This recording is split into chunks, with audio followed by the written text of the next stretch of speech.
of people. And I came up with what I call the 6 P's of progress. Everything we do, consciously or subconsciously, we do because we believe the perceived consequences of those actions are that we're going to feel the unique right mixture of the 6 P's of progress: pleasure, peace of mind, profit, prestige, pain avoidance, and power. Pleasure, peace of mind, profit, prestige, pain avoidance, and power. It's not one of those, it's some unique mixture of all of those.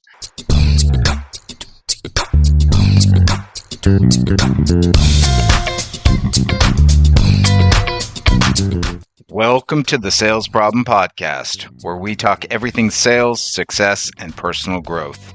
Thanks for joining us. Let's get growing. Welcome back to the Sales Problem Podcast. This is season 4 and episode number 9. Today we have Dean Lindsay on the podcast, and here's what we're going to give you. As we navigate through Q4, don't wait. I repeat, don't wait until the new year to start thinking about your goals. Today, we're going to help you start to get on track with planning your big, fat goals. And that's fat, PHAT, by the way. I'm your host, Daniel Burns, and joining me is my co-host, the man who always pushes for more in Q4. He's the sophisticated and stylish Steve Comerford. Steve, how is that for an intro? That's pretty good. Like I have no rhyming skills whatsoever. I think that's why you and I are friends, because you could do that part and I'll play the other part that can't rhyme. So this is good. But I'm delighted to see you, Dan. Looking forward to having a conversation with Dean on this call today. And you know what? It's interesting, Q4, right? I'm curious to get into a conversation around, prioritizing what's going on, because it's been a good year. I don't know, on a personal note, business is trending, all of the ups and downs of everything going, but it gets into Q4 and then it's overload. And it's like, how do you get out from underneath the pile that's on top of you? Where do you focus your attention on the right things to get the right results? And then, think of 2026. Come on, give me a break. It's like, I just need to get to next week. So I'm curious to get into that conversation, because I would imagine there's a lot of people that are overwhelmed or trying to find the motivation to finish off, and then like, where to even find the extra energy to go, well, you know what, I should start planning about for next year. But you and I know that needs to happen like probably last month or this month to get into next year. But there's so many people that wait till next year, with then becomes February, March, and it's like Q1's already done, and then you get it's like, So that's what's rolling through my head today. But how and the Blue Jays, but that's baseball. So if you want to know that, Dean, the good Canadian baseball team. Yeah. But Dan, Yeah. How are you? Sorry for that extra that rant of extra rants, but how you doing, and what's going on? Steve, I like it. I think actually we're on the same page, and I think we are going to get into everything that you talked about. And the overwhelm is the part for sure. I mean, it's Q4. It's the same thing I wrote down. And instead of doing a rant, I wanted to do a little listener encouragement this time. Okay. Because there's a saying that I think of, every year, and that's, we run hardest at the end of the race.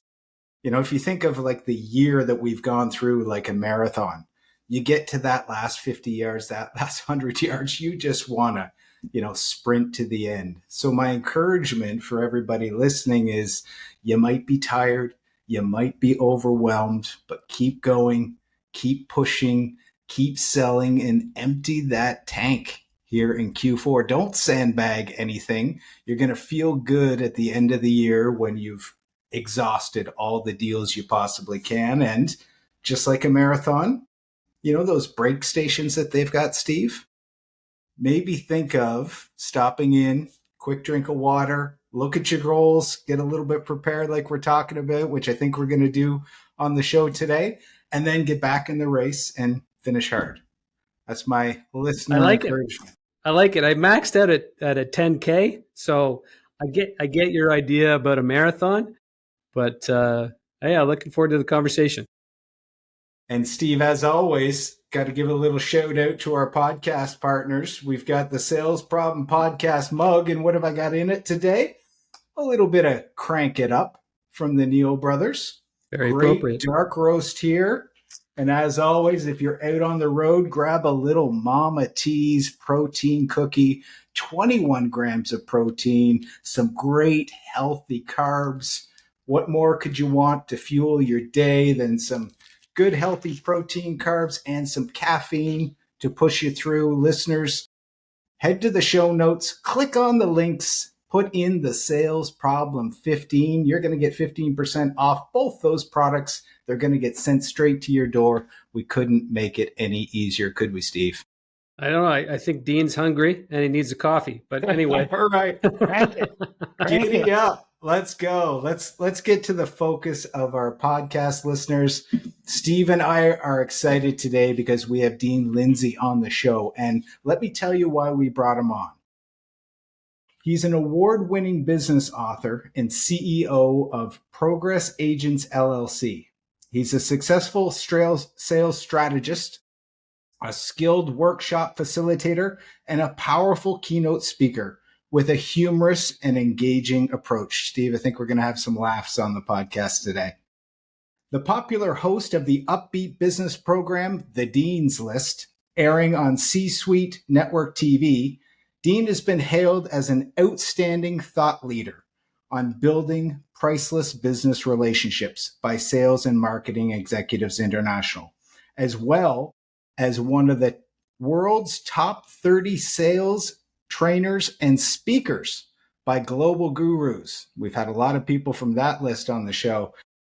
The Dean of Sales and Service by Business Class News, and a sales and networking guru by the Dallas Business Journal.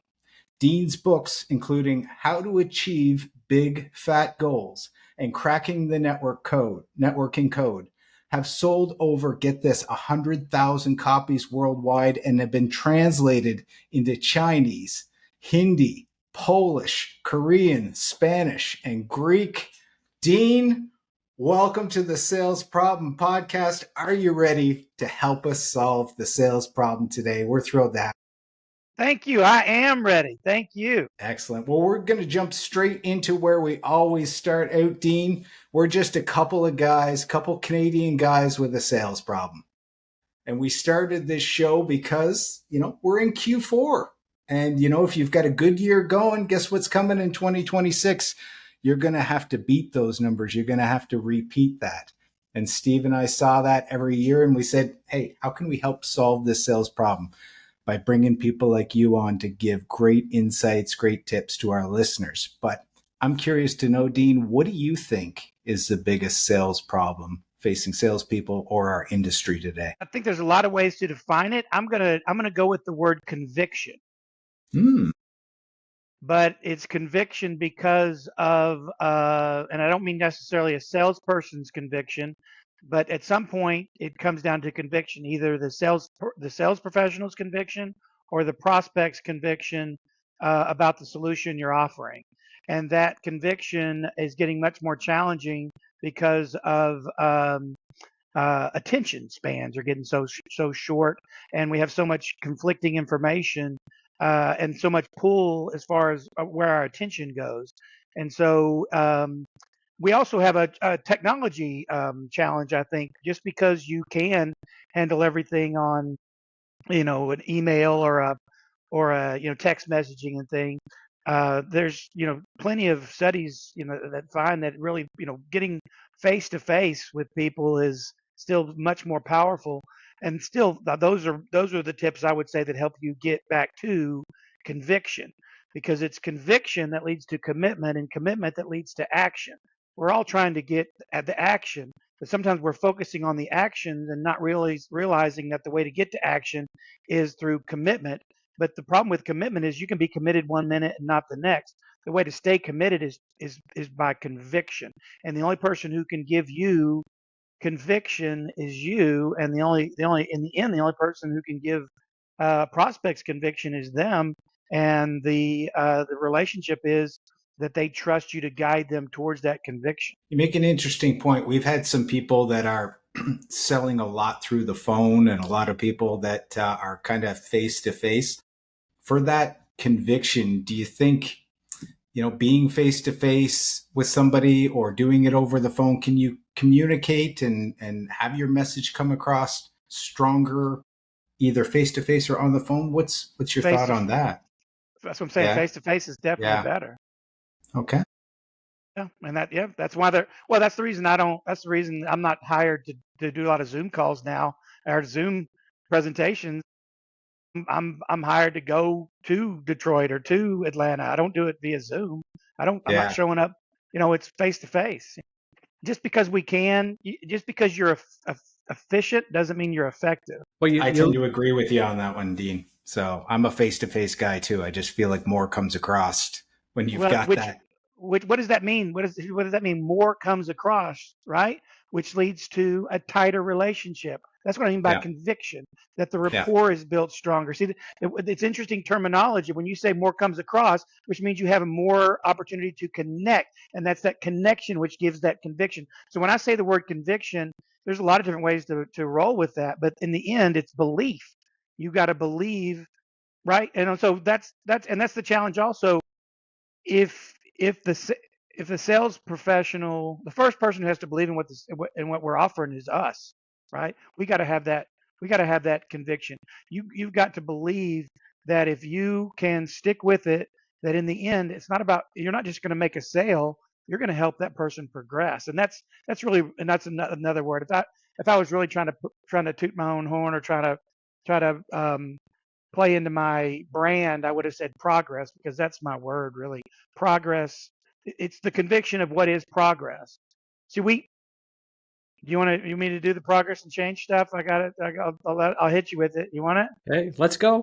Go for it. So here's what conviction means. It means that you truly believe it's progress. See, all progress is change, but not all change is progress. All progress is change, but not all change is progress. It's very natural as humans for us to resist what we view as change, but we embrace what we view as progress.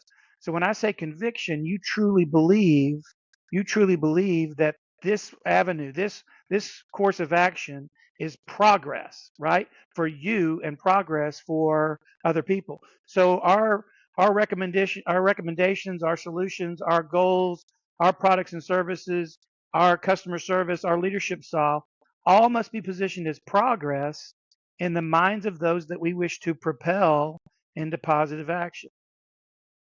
All must be positioned as progress in the minds of those that we wish to propel into positive action. Who's the first person you want to propel into positive action? Our clients.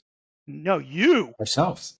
Right, you. Yeah. Right, you got to believe. Because there's benefits. There's benefits in making sales calls, but there's also benefits in going golfing. So what's more progress, right? You got to and I'm using a whole lot of words to really describe this one word, Daniel and Steve, that for the longest time I tried to resist. I've been speaking for 50 years, only professionally for 23. That's a good joke. Yeah. And when I first started speaking, as soon as you step out and you call yourself a speaker, there's this one word that people plop in front of the word speaker. You mentioned it, Steve. That word is motivation. Motivational speaker. And so for the longest time, I really resisted being labeled a motivational speaker, because I thought of somebody kind of swarmy or plastic or really rah, rah, rah. So I had to really dig into the concept of motivation. And I came down to this. You could take the word motivation. By the way, we're all in sales. You're in the motivation business. You're trying to propel people into a positive action. And the positive action for most of us is them moving towards us, i.e. trusting us, the conviction that they want to move towards us. But you can take the word motivation, you can break it up into two parts. Motivation is really a motive for action. A motive for action, right? What's another word for motive? Desired outcome, purpose, reason. What's another word for action? That's do. But then that's also the actions you want people to take. That's them sign up. That's them reading your proposal. That's them calling you back, right? All those are actions we want other people to take. Right? And just because you call somebody on the phone and leave a message and say, call me back, doesn't mean they're going to call you back, right? They're going to call you back if they view it as progress and not change. So you can take the word motivation, you can put it on a seesaw. If people have enough motives, they'll do it. If they don't have enough motives, they won't. Enough reasons. You mentioned big fat goals. Big fat goals is not about creating these big lofty goals. It's about whatever goal you do set, it needs to weigh heavy in your mind. It needs to weigh heavy in your mind. And the same thing with our products and services. People want to talk about value over price, right? Exactly. Well, that's what it is that you see more value than the price, right? So I can go a little bit deeper at this, where you can ask questions, but I mean, that's what, in my mind, it really comes down. And then, so it's really gaining the conviction that that we and our prospects, and my little mantra, or my little 2-word, phrase that I wrap up any presentation I do, is be progress. Be progress, not make progress. I know you want to make progress. I know everybody, all the listeners want to make progress. It would be condescending for me to say make progress. That'd be very rah rah. I'm saying, because I know you want to make progress, you must be progress in the minds of anybody you want to propel into positive action. So I started digging into everybody I could around motivation. Everybody from Tom Hopkins and Tony Robbins and Tom Peters and Zig Ziglar and Dennis Waitley and Leo Pascalia and Jesus and Buddha and just and tons of people. And I came up with what I call the 6 P's of progress. Everything we do, consciously or subconsciously, we do because we believe the perceived consequences of those actions are that we're going to feel the unique right mixture of the 6 P's of progress: pleasure, peace of mind, profit, prestige, pain avoidance, and power. Pleasure, peace of mind, profit, prestige, pain avoidance, and power. It's not one of those. It's some unique mixture of all of those. And they change all the time. And that's what rapport is, and that's what getting to know somebody is so that you can understand what is going to help them weigh the goal heavy in their mind. So yeah. Dean, that was a lot. And yeah. I love it. By the way, you look good on TV, by the way, so it's good. Thanks. But the question then is, it kind of gets back to my concern as Q4 is upon us, and overwhelming priorities. So there's probably something in what you said there that gets salespeople to a point where they can focus on the right things, gain progress on the right things, because there's so many things coming at them. Corporate has their own priorities, which really don't fit with mine and what my goals were. Like, how do you get there? Yeah, that is very interesting. I will go into an organization when I wrote Big Fat Goals, and people have, VP of sales that go, "Wait, we don't need to be talking about goals. They know their goals." And I said, "No, those aren't their goals. That's what you want them to have as goals. That's not their goal. That's what you want. It's not until they internalize it that it actually becomes their goal. And it's not going to be based on it being their goal. It's going to be them. It's them. See, it's not about it's about the benefits of the goal. If you want to stay committed to the goal, stay committed to why. In fact, don't stay committed to why. Continually grow the why. People talk about, or Simon Sinek talks about, know your why. It's not. I'm all into that. I'm all into it. But there's one step further than that. You can grow your why. You can give yourself more and more reasons. Stack the deck, right? Think more through it of all the different reasons why it's wiser. What's more painful, discipline or regret? I'll go for it. Regret. Right. But when do you feel regret? When it's too late. When you didn't do what you wanted to do. When you didn't do it. So it's better to have the discipline. So think about it now. Think through now all the pain you will feel if you don't do it. And then it'll encourage you not to do it. It's kind of like if I wanted to lose 20 pounds and I can't ever do it. So I bet my friend, $100, whoever can lose 20 pounds the fastest, that person has to pay him $100. Well, now I have more skin. It is skin in the game. That's the terms we use. We sweeten the pot, right? We just didn't buy into that. Those are all the terms we're using, which means it just didn't make sense, i.e. you didn't see it as enough progress to do something different than you were already doing. So there. Boom. Boom. then I other could do a mic drop, but my whole headset would fall off. then the other part to that question would be, as a manager, as a sales manager or a director or a leader, how do you then help your sales team get to the right because things? you need to get off the numbers and get to the human. If Okay. they need to connect to the why. If I had I need to know why my salesperson's working. If I had a sales rep that wanted a boat, you know what I'd do? Buy them a boat? No, I'd bring in magazines of boats and say, "Is this the boat you're going to get?" I'd take them to the Bass Pro Shop and say, "Let's go look at boats." Yeah. So that they connected to the why, right? Well, Mary Kay organization. You know about Mary Kay. I'm sure you've heard of Mary Kay, right? What's the ultimate trophy within Mary Kay? Isn't it the pink Cadillac? Pink Cadillac. Looky there. I bet you don't even have a Mary Kay distributor, but you know the pink Cadillac, right? That's the trophy you can drive around. If you get to a level within Mary Kay where it looks like a pink Cadillac is in your future, you know what the Mary Kay organization does? They mail you a poster of a pink Cadillac. You put that up in your home office. You see what I'm saying? I'll agree with you, Dean, because I had a picture of the resort for President's Club in the front of my book that I'd carry around all year long, and that was the first page I'd open up to. Guess where I went? There you go. I went to President's Club. That's what I'm saying. That's it. Or maybe you didn't care about it, but your wife really wanted to go. So then it's like, oh, now, yeah, see, there's levels of all this stuff. Everything plays. That's another one, I guess I'd say, is everything plays. But you got to stack the deck. But then I'd also say that you also got to, I think mercy and grace are a huge thing. And sometimes, I'm not a grinder. I'm not a grinder. I'm kind of a holistic, let's use work to just get to be on earth. So I don't really try to beat my sales goals every year. I try to beat my contentment goals every year. I try to, that type of thing, but I don't, you know what I mean by that? Cause I guess, so I think sometimes we look at the numbers and not the life. And I don't think that's healthy necessarily. But I think that sometimes too much pressure.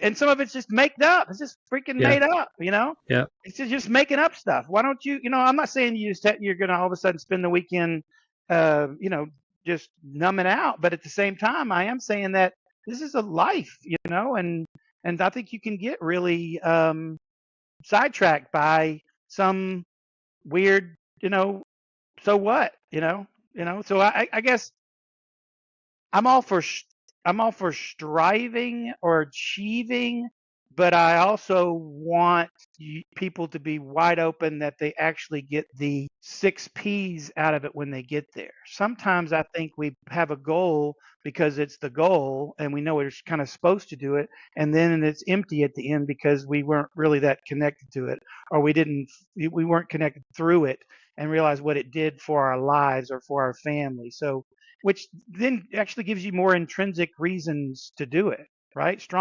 Shakespeare, strong reasons make strong actions. Strong reasons make strong action. And of course, you can't quote Shakespeare without quoting Pat Benatar. With the power of right? Let's all go together. With the power of conviction, there is no sacrifice. So, Steve, you're talking about how do you stick with it? No, with the power of conviction, there is no sacrifice. That's from Invincible by Pat Benatar. With the power of conviction, there is no sacrifice. So there's tons of options, man. We live in a world of, how many different things you already have loaded up in your Netflix queue right now, right? Those are all things you already said. Those are good things. Those are good things I want to watch. But you're not watching them right now because there's something else that you're doing that's more important to you at this time. But those are still good things, right? So you had to choose between all that stuff and this thing. So there's so many different things to choose from. And I don't think there's a morally way of, nothing in my books, Big Fat Goals or Progress Leadership or Cracking the Network Code, am I like saying, here's what you should invest your time on, other than thinking through what you really want and why you want it. Because the more you understand what you really want, and even more importantly, why you want it. Same thing with your prospects. That's what you got to figure out for them too. Sometimes we try to sell a we're trying. I never said this before, but I hope I say it as pithy as in my head right now. Sometimes we sell our prospects better than we sell ourselves. That's good. That's good. That's good. Right? I mean, we really want to sell them, but we didn't. We're not as we don't have the conviction, and I'm not talking about fake conviction either. I'm not talking about showing it. I'm talking about really owning it. Have y'all ever heard of Dr. Viktor Frankl? Yep, good. He's my guy. Dr. Viktor Frankl wrote Man's Search for Meaning, and I'm a huge logotherapy, meaning therapy guy. I've gone to a couple of world congresses, but of course he was an amazing man and a deep thinker and all sorts of stuff. But when anybody asked him, when anybody told him that he was such a great thinker, he would stop him and say, "You know what? I don't see myself as a great thinker, but I am a thinker through." He stuck with, and that's what I mean back to conviction. We don't take the time to really think through what you're doing, and why, and even more importantly, why we're doing it. Because if we can really understand why, we're going to be have more conviction to do it, and therefore, with the power of that conviction, all the things we're not getting to do are not sacrifices. They're still good things to do, but they're not as good as what you're doing, because you know that you have the conviction that the course you're on, the actions you're taking, are going to bring you more of those 6 P's of progress. Dan, I don't know what to say other than I'm expecting a Dolly Parton quote soon, but that actually, I have a Mary Kay Ash one. Let me think of no, I did have a Dolly Parton in there, but it's something about happiness or something about. okay. But yeah, you bet I can quote. Yeah. No, this is Dean is very appropriate. It's like on the money in terms of what I was thinking about, and I'm sure a lot of people are thinking about. But yeah, I mean, there is why do we not say no? Or especially during during the fourth quarter, we don't say no because we feel guilty about, that we have to, or, what is that? That's pain, right? That's what I mean by pain avoidance. So, and why say, and then because we don't have the conviction, we don't say no, because we're not what we really want to do. Like my wife is a marathon runner, right? My wife, and in fact, she's run so many marathons that I had run too, because I didn't want to be the Teletubby sidekick to the little engine that could. So I've ran a couple of marathons, but the number one reason I ran was purely for that reason, that I didn't, want to be, looked at like I was, couldn't pull it off or whatever. But my wife, when she's, running a marathon or whatever, she's going to bed at 7:00 the night before and getting up at 4:30 in the morning. It doesn't get to do some of the other things that she might choose to do, but it's not a sacrifice, because she knows what she's going for is even more important to her. And she also feel regret, back to that point, if she didn't do it. Have you ever done that? I mean, we've all done that, where we didn't jump on an opportunity and we felt bad about it, and the next time we made sure we did do it, so we didn't regret it like we did the last time. You know what? I do have a quote from Sheryl Crow. There ain't nothing like regret to remind you you're alive. How about that? Love it, Dean. You've just packed so much gold into the last few minutes. So I don't know for sure if you feel that way, but that's kind of that's what I think about all this stuff. But I think we're getting into a world. Our society, we're getting a challenging thing, and I'm right there with everybody, because we all got the phones and we got tons of different distractions that hinder us from actually thinking through what we want from our lives. And then the more we understand what we want from our lives, and that our work and our sales should be in line, should be in alignment. Personal goals and team goals have to be aligned. An organization is only as strong as the individual's personal goals, and that individual's belief that they can move closer to their personal goals by reaching team goals. Do you get that? I mean, if you don't see how you're getting what you want, team together, everyone achieves more. The word that's key there is more, and everybody's got a unique more. But the more you understand what your more is, you're ready to do the other ones together. Because in the end, we're not all doing the same thing. I don't do the same thing with my money that you do with your money, Steve, or you do, Daniel, right?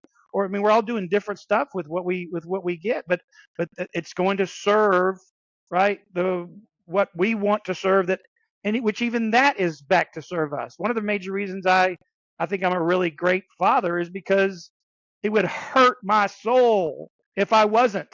So some of this is pain avoidance. I'm doing this. I'm trying to knock it out of the park so that later I don't go, right? Right. So, you stack the deck, make it weigh heavy in your mind. That's what big PHAT is. It's not about, oh gosh, got to stretch that goal. I think back it up and deepen the why towards that goal, because then you're not just doing platitudes. A lot of times we talk a lot of smack. People talk a lot of smack about what I'm going to do this year. And then some people put on time management as something that they're going to do as their New Year's resolution. But the best way you can time manage is just take those goals you didn't do last year and move them over to this year. That's your new. You just saved a lot of time coming up with goals because you didn't do them. So that's the problem is that we get conflicted. You're right, Steve. There's a lot of options of things you can do with your time, especially in the fourth quarter. But you don't got to do all that. You don't gotta. You don't gotta. So two things, Dean, that stand out to me right now. I just Only two. For our listeners, I've written I don't know how many notes, but I'm going to keep it to two here. The first one is, my God, I love your energy. I just that is hitting me right away. The other thing that really landed hard with me was that message about managers getting to know their people and getting to know those personal goals. That one hit home. I'm thinking about the people I've worked with where I knew their personal goals. They wanted to see a place around the world. They wanted to buy their first house there. Those things that were internal, that are part of their life. They wanted to take their spouse somewhere exciting, and connecting on that level is just, so much there. That's how they stay committed, because of the power of conviction to then consistently take the actions. But a lot of times we're just talking about the actions and we're looking at numbers and saying, oh, how many calls did you make? But we're not, and then back to, again, efficient versus effective. I can be very efficient with my sales calls. I can make 20 calls in an afternoon very efficiently. What? No. You want something? No. You want something? No. Okay. No. I'm doing. Right. I can be very efficient. Record time. But it's the important challenge is that you got to. It's much more important to be effective than efficient. Let me ask you a question about questions, because I always love to ask this one. Is there, to unlock client needs, to really start to kind of dig in and get to the applications behind some products that you might be carrying, is there a question that you like to go through a door when you're talking to a client? Is there a question that you always like to ask, or people that are out there right now on their way to a sales call? Is there a question that you might give them that is a bit of a go-to, or you think is powerful? I like stuff like, what are you excited about? I mean, the easy stuff, because again, I'm trying to build rapport and just get some kind of an in. Of course, there's, what challenges are you facing, which leads into the progress to pain avoidance. But my honest answer is no. I don't roll like that. I don't have a set, question that I would say I'd ask. That's not. Even in the books, I guess everybody's got their own way to play it. But I do believe that what I'm saying works for all humans. It only works for humans, only for people. This is only good for people. But all the human beings, deep in our psyche, we're all sizing it up as progress and change, pleasure, peace of mind, profit, prestige, pain, avoidance, and power. And the first thing I'd leave with is authenticity and rapport building. Pleasure. But at the same time, we even talked, just back to the 6 P's of progress, and you were talking to somebody. I'm anti-halitosis. I'm against bad breath. Bad breath is something I want to avoid. The pain of somebody's bad breath. But if I met somebody who had bad breath, and in a 3-minute conversation, I thought they could save me $3,500 off my taxes, I'd be, come on, Stinky, let's go. Right? So I want to avoid the pain, right? So I'm not doing it because I want to avoid the pain, right? Pain avoidance. But then so you see what I'm saying? So it's the seesaw, which goes back and forth.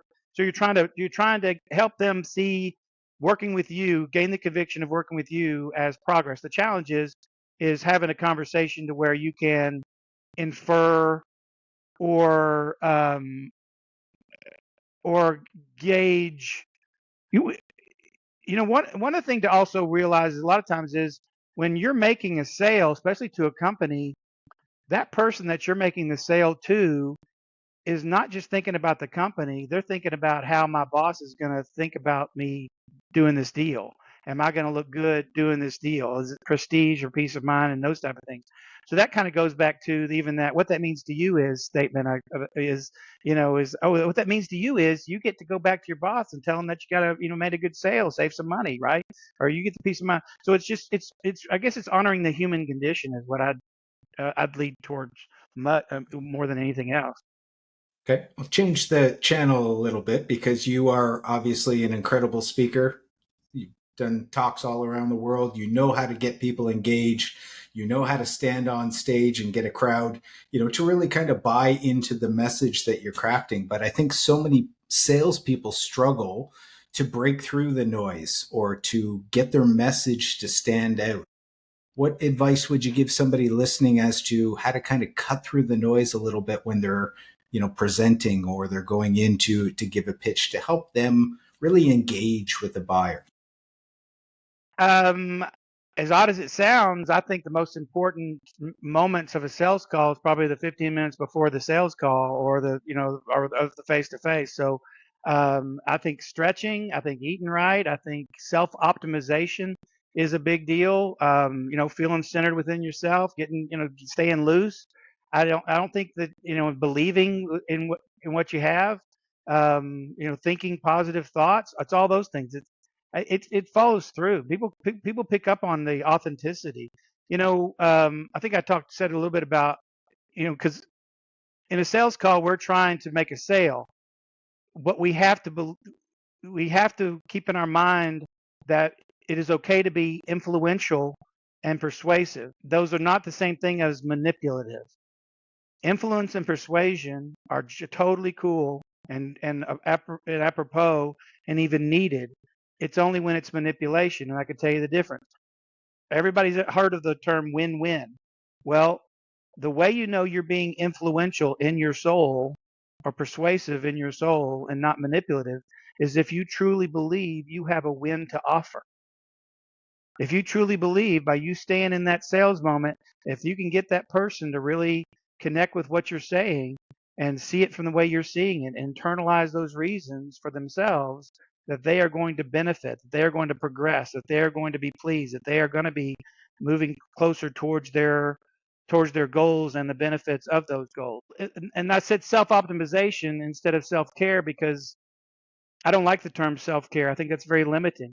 Using the word self-care makes it sound like something I'm just doing for me. The self-optimization, I'm not talking about doing crunches or I got to do 50 push-ups or stuff like that.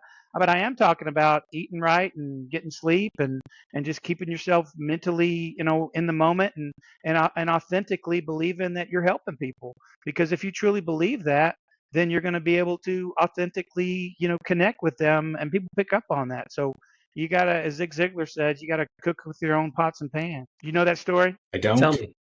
So Zig Ziglar was he was a pots and pans salesman, and he was teaching people and he was training people on how to do pots and pans. And he went over to the guys who was selling pots and pans. This is early Zig, and he was working with a guy, and he said he's the guy he's working with said, "Hey, come over and have dinner with me."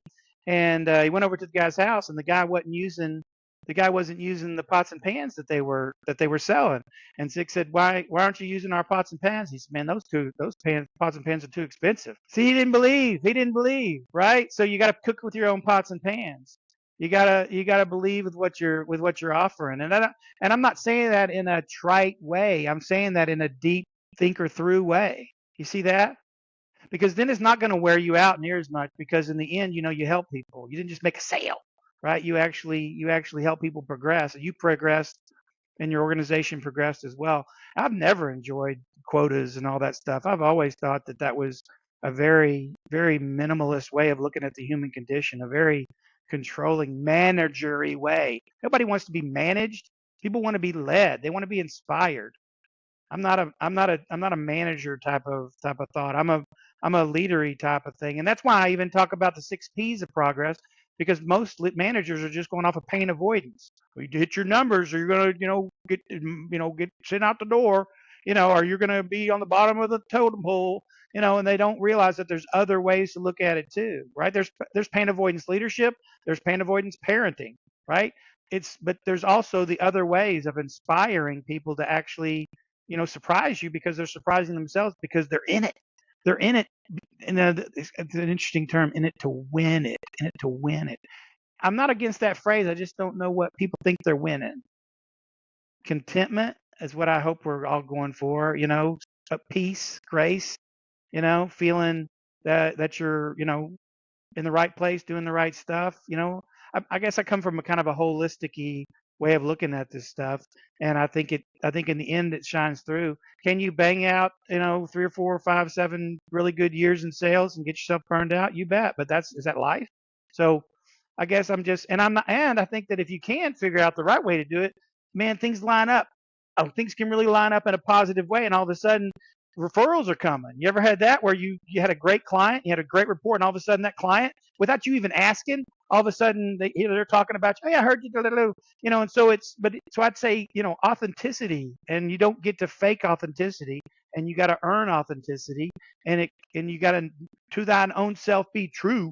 And first you got to know you to be able to pull that off. And I don't think we're getting any closer in this society to get to doing that. I don't think that we're heading in that direction at all, where we're even really, I'm not sure how much longer we'll even be that interested in, the individual self as a individual thinker. We're getting into just, and I also think, can I share one more thing? I also think, here's what else I think. I think in this world where AI is getting going to this level, that the more you show your crack, show your vulnerability, and show that you are just a person, the more that's going to shine through. I think that we're going to get back to where people are going to demand human connection, and people to talk to. And I'm not talking about, I don't know if it's going to happen in 2 years or 3 years or 10 years or 15 years, but at a certain time, people are going to be so hungry for just authenticity, even if it's even if it has bad breath.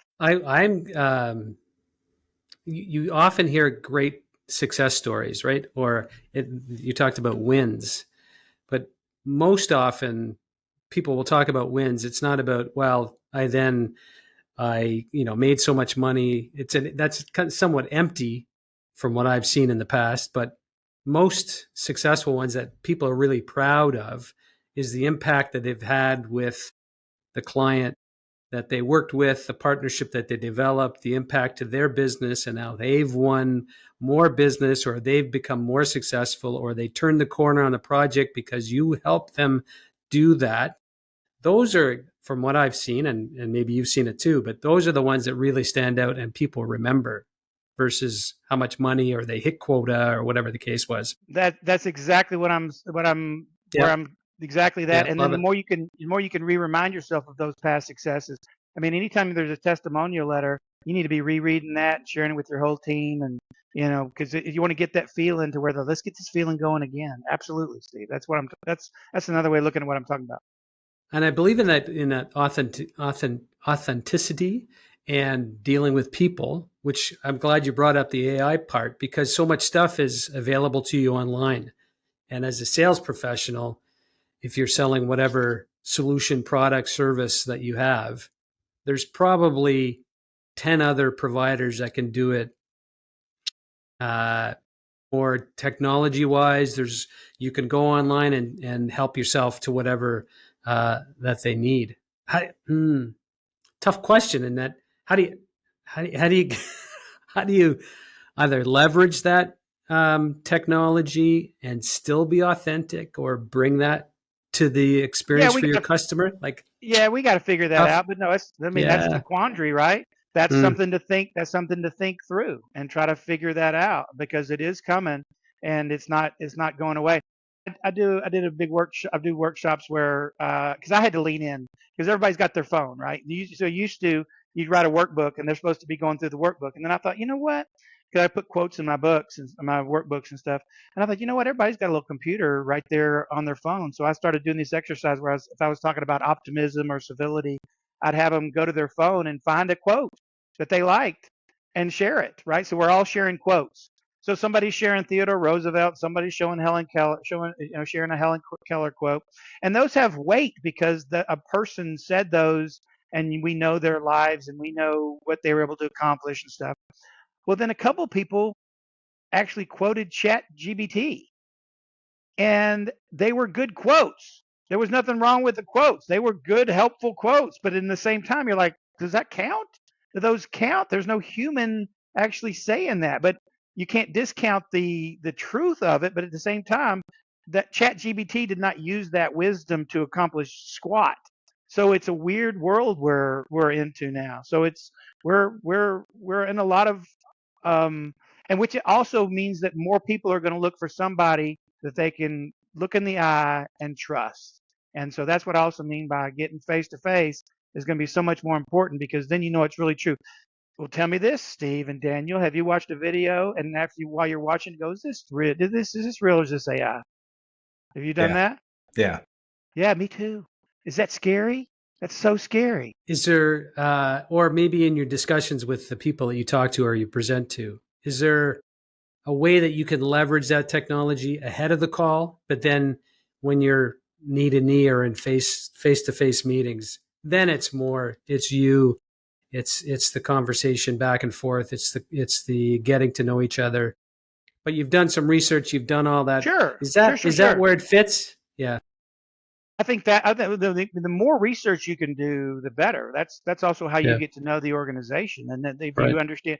In fact, if you really even look at the company you're working with, mission, vision, and values, if you can tie in your product to their mission and vision, I know that your vision is this. Well, our product can help you do that, right? So I mean, and that also offers peace of mind and a little bit of prestige that you are a person that actually did your homework and gives that person that. But you're leveraging that effort, that hustle, to help that person gain the confidence to even open up.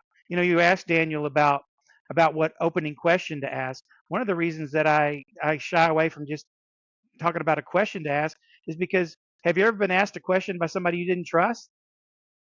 Yeah.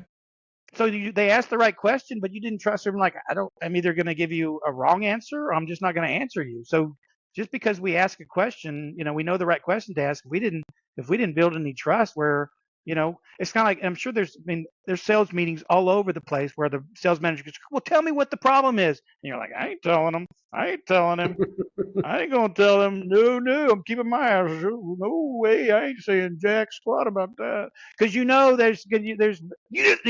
that's not true. They're going to get defensive. They say, I'm not saying it. So the question, and at the same time, like they say, they've ever ask for referrals. I'm all for asking for referrals, but you shouldn't. If you really did a great job, you should be getting referrals, right? And then there's other people who ask for referrals. And you're like, I'm not giving you referral. You didn't do that good a job. I'm not, and we're not, but just because you ask. So I guess I'm all for asking questions, but I think it's much more important to have earned the right to get answers. Ooh, that's good too. I made that up. Rewind. Yeah. Go back. Well, I guess that is what I'm saying is people have to believe that you're going to do good with their answers, that they are going to benefit from sharing, that just not just giving them information to try to close a sale, but that you really are honestly, earnestly, authentically going to be solving the problems that they have. So I'll get back to one question and then Dan, jump in. Is it back to goal setting or looking at 2026? Is there a good time to jump into that thinking on what you want to do next year, or as it's Q4? Where would you spend your time? Would you just make sure that you deepen the why? I love that. Deepen the why for the balance of the year and and then 2026 rolls over, and then you tackle where you want to go? How do you do that? That's all fake stuff, man. I'm breathing right now. My heart's beating today. My heart beats tomorrow. My heart beats every day. January 1 is just a fake. It's just another day. I mean, you got to do it now. You got to craft. The sooner the better. Gain that conviction now, right now. And that's what you need more than anything else. And so I don't believe in setting goals. I call it goal crafting, not goal setting. And that is still, in fact, even Big Fat Goals is not a goal setting book. And I call it a goal commitment book, but it's really a goal conviction book. It's a goal that once you set a goal or go to craft a goal and you write it kind of how I lay it out in the book, then it's about continually staying connected to why. You don't remind yourself about the goal. Remind yourself about the why. Continually strengthen the why. I love it. And in terms of crafting, it's a daily tweaking, improving. Well, I mean, I thought about changing. that. There's six things in the book. I mean, I can run through them if you want, but do you want me to do that right quick? Why not? Let's go. Yeah. I'll just give you the rules. Rule number 1: big fat goals are written and visualized. Rule number 2: big fat goals connect to personal progress. That's what I mean by a sales manager giving you a sales goal. Unless you figure out how to make it personally connect to your progress, that's not a goal you're going to stay committed to. That's just a goal you're going to be reminded about. That's different, right? Yes. Rule number 3: big fat goals are stated in the present tense. Claim them. I will be wealthy is not near as powerful as creating a mantra. I am wealthy and putting an achievement date connected to it. You see the difference? I will lose weight. I will stop smoking. Your brain's not ready for that. You don't ever have to act on things that say I will in the future. Claim it as a truism. See, I'm talking about crafting a goal that really becomes its own affirmation, its own self-fulfilling affirmation. You walk into the vision. That's what I mean by that's what a walking into the vision is. So some of this stuff is a head game. Which is fine. It's you playing you, man. You selling you is what I was saying. Rule number 4: big fat goals are detailed and measured. That's like I have a new house. Well, what is that? New to you? New one room? New with a pool? The more specific you can be, the better. So the more specific you can be in that goal, detailed and measured. And then rule number 5: big fat goals are positively worded. Say what you do want, not what you don't want. See that? That's good too. And number 6: big fat goals have an achievement day. Big fat goals have an achievement day. I do an exercise in the program, in the book, and in my Big Fat Goals program, where I have people look at their next 15 years of their lives, and I call it a parameters of progress. Where you look at everything you want to accomplish in the next 15 years, and you just write out everything you want to accomplish, and then you go back and say how long will it take you to achieve it? And some things you say, oh, it'll take me a week. It would take me a month. Oh, that would take me 15 years, right? Well, then you got to start that one today, right? If you're even going to reach that in 15 years. And then I have them write their name and their age, and then their age plus 15. And then I have them circle the age plus 15, and I say the thing you just circled is the only thing that's going to be true in 15 years. The rest of this stuff is just you and what your choices are, and why those choices and how those choices are powerful. Like I said, and then sometimes you gotta fight back. You gotta fight the power of just the rest of the humans who are not doing what you do. We don't all have to roll the same way, and sometimes we think we gotta follow the herd. And I'm not saying everybody's got to go, dye their hair, but I am saying that you do you got to know yourself and know what you like, and rock it your own way. Love it, Dean. So I hope so. I did. I guess I was supposed to talk a lot, so I guess I did it. So final question, and I want to keep it on big fat goals because I love the 6 rules. We opened the podcast saying to listeners that we're going to give them some great information. I think we've already shared that. But the final question, Dean, is say I'm somebody who follows the rules. I've got all those ingredients. As I start to head towards my goals, what do you think are the biggest things that disrupt people, that distract them, that cause them to not get to the spot that they're trying to get to. So if we kind of look at, I've done everything right in the beginning, but there's just something on the journey that stops me. What's the most common thing that you can think? Well, I guess there's two answers for that. One is it's the quote that we always say is you took your eye off the ball, but the ball is really the whys. And so I'm kind of saying the same thing again, where, you forgot why. You didn't, other things snuck in, right? Other things snuck in and took more consciously or subconsciously, the thing you chose to do instead of what was going to move you towards those goals. Something else had perceived benefits, mixture that was more than that. And then another thing I'd say is that life happens, and sometimes there's, what, my goal changed a lot in March of 2020 when the pandemic hit.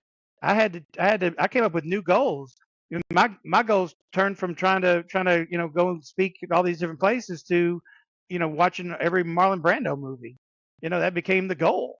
Literally, Robert Mitchum movies. I got deep into David Lee. I just changed my goals, right? Because that's progress for Dean Lindsay too. I got other ways to roll. I got other things I can do that that I feel good about. So I guess, or somebody gets sick. There's life, and so what were you even trying to do that goal for? If a sickness happens, then what's your conviction really towards? Was your conviction towards the sales goal, or was the conviction towards being of service to your family, or you see what I'm saying? So you can still there's other ways to get to that same end, or so sometimes we confuse goals with steps towards the benefits. And if you can find other ways to get to those same benefits, you're really in a powerful spot, because we're all looking for pleasure, peace of mind, profit, prestige, pain avoidance, and power. But so is everybody else. And the more that they see us partnering with them towards them getting it, the more they're going to help us get it. The great Zig Ziglar, one more quote from him: you can get everything in life you want if you just help enough other people get what they want. Love it. Absolute masterclass, Dean. Steve, final thoughts? You know what I cannot. I don't know if you feel that way or not. I was on a roll. I sure was doing that. Now I'm up close in the camera. I was rolling. I want to go back and watch closer to the mic. Yes. You know what I've enjoyed with Dean, Dan, is there's a ton. Like, again, Dean, we do this just to share it with other salespeople, professionals, people that want to, improve what they're doing. And we just do that because we want to share good ideas and good things to make their lives a little bit better and be a little bit more successful, right? And I love the part. I love the part about your life and being able to be happy or be satisfied with your life. It's not all about hitting the target or getting quota, whatever the case. There has to be a more rounder way of your day and living your life, right? So I appreciate that in the conversation. I really do, because there's more out there than just making a sale. So, but if you truly understand that, it can empower you to make the sale. That's what I'm saying. You can use it for yourself. It's not instead of. It's a conscious step towards the goal, towards it. Sure. Right. If you are good with yourself and you're bringing that positivity across to whomever you're dealing with, in either a relationship with your neighbor on the street or working with somebody at the business that you're calling on, they will. I agree. They will see that inside you, and probably then go, I kind of like this person. They seem to be pretty authentic, genuine. Maybe I will share a little bit more. Maybe I will answer that question that I didn't really want to answer, but maybe that's where you're kind of going. That's one part of it. But I'd also say if you do have a sales quota and you're on commission, I'd run the numbers and say, when I hit these quota, how much money am I getting? And that's going to be paying for the college. Don't just leave it on the sales quota. That's what I think managers mess up. They talk about the quota and not how much money that means that the person's getting, and then what they're going to do with it. You want to go look at boats. Yep. Back to Bass Pro Shop. That's right. Yeah. Back to get But the other part that I've written down and I really like is deepen the why. It's not get back to my rant at the beginning is like you're getting distracted with all the things that are hitting you on a daily basis. It gets back to why and deepening that why. So I love that. Thank you, Dean. Yeah, you bet. And yeah, and I'm not saying some of it's not true and needs to be dealt with. And then you gotta honor yourself and have the grace to go, yep, that's more important even than what I was doing. So yeah, that becomes the thing, and because that's even my stronger conviction to that. There you go, Dan. Boom. Nice. I love it. Well, I want to kind of rewind and drop one more thing that I love, Dean. Like I wrote it down. It's a big takeaway for me. I just love that word progress. Oh, thank you. Especially how you substituted, because nobody likes change. But I was always taught, don't say change. You want to say things like improvement, upgrading, updating, use those words. But progress, that one is brilliant. I appreciate that, but but it isn't just semantics. It's just because you change the word, they're gonna still go, yeah, that's changed. So it really is about honoring their gut. People say they don't like change, but that's not true. We wake up every day to change. We just want things to get better. What's better? Moving more towards pleasure, peace of mind, profit, prestige, pain avoidance, and power. So we want things to improve. You don't improve without change. It's built in there. Change is inevitable. Progress is a choice. That word progress was not on my radar, so I appreciate you putting it there. And I love that spin on it. And I'll end it with a rock and roll quote because you had Pat Benatar. The one that triggered in my head, no one's interested in something you didn't do by the Tragically Hip. So Canadian big fat band. goals, big fat personal goals. Nobody's interested in something you didn't do. Come on, listeners, let's hit that. Dean, tell our listeners where they can find more out about you if they want to track you down. All right, well, look me up on LinkedIn. I'd love to connect with you on LinkedIn, but then also DeanLindsay.com, and that's DeanLindsay.com. There's some a video demo on there, and the connections to the book. Of course, there's books on Amazon. Big Fat Goals and Progress Leadership, I think, are both presently available on Amazon.com. Or can I give my cell number? You can call me up. Yeah. Anybody ever done that? 5656 and the U.S. area code 214-457-5656. 214-457-5656. Dean Lindsay. We are going to make it easy for the listeners, Dean. We're going to make it super easy. We're going to put all that in the show notes. So listeners, go to the show notes. We're going to make it easy to find Dean. And Dean, today you've helped us solve the sales problem. You've gave our listeners some new knowledge they need to thrive and succeed. You've helped them grow by enhancing what they know. Listeners, remember, Steve and I, we love you. We appreciate you. And thanks for listening. If you found some value like we have, if those nuggets have jumped out at you, send it to a friend anywhere in the world. We're in over 40 countries now, so somebody needs to listen to this. Please share the message. And until the next episode, just keep creating the best version of you.